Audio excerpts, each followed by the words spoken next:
Բաքվի զինվորական դատարանում մեկնարկել է Արցախի ղեկավարների եւ այլ պաշտոնյաների ընդհանուր 15 անձի նկատմամբ հարուցված շինծու գործերով հերթական դատական նիստը։ Դատախազի հարցերին պատասխանել է Արցախի նախկին նախարար Արկադի Ղուկասյանը։ Մարտի 6-ին տեղի ունեցած նախորդ նիստում ցուցմունքներ էին տվել նաեւ Արցախի նախկին նախագահներ Բակո Սահակյանը, ՊՆ հրամանատարի նախկին տեղակալ Դավիթ Մանուկյանը, այլ գերիներ։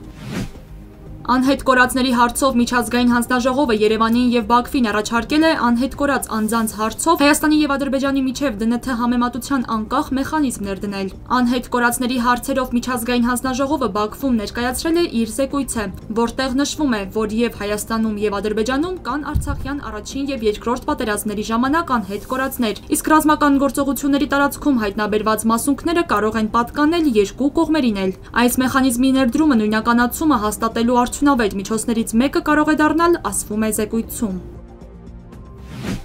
Հունվարի 1-ից մինչ օրս համընդհանուր հայտարարագիր լրացրած 4509 քաղաքացի հետ է ստացել 420 միլիոն դրամ սոցիալական կրեդիտ, հայտնել է Նիկոլ Փաշինյանը։ Մեկ անձի կողմից հետ ստացած կրեդիտի միջին չափը 93,1 դրամ է։ 6 շաբաթյա վերանայումից հետո պաշտոնապես չեղարկվել է ԱՄՆ միջազգային զարգացման գործակալության USAID-ի ծրագրերի 83%-ը, հայտնել է պետքարտուղար Մարկո Ռուբիոն։ Նա հավելել է, տասնյակ միլիարդավոր դոլարներ են ծախսվել, որոնք չեն ծառայել, իսկ որոշ դեպքերում նույնիսկ վնասել են Միացյալ Նահանգների հիմնական ազգային շահերին։ Կոնգրեսի հետ խորհրդակցելով պահպանվող մյուս ծրագրերն այժմ ավելի արդյունավետ պետք է կառավարվեն պետքարտուղարության ներքո, նշել է Ռուբիոն։ Սիրիայի պաշտպանության նախարարությունը հայտարարել է, որ ավարտվել է տապալված նախագահ Ասադի մնացորդների դեմ ռազմական գործողությունը։ Սիրիայի նախկին նախագահ Ասադի կողմնակիցների եւ անցումային կառավարության ռեժիմի միջև բախումների հետևանքով ավելի քան 1300 մարդ է մահացել, հիմնականում խաղաղ բնակիչներ։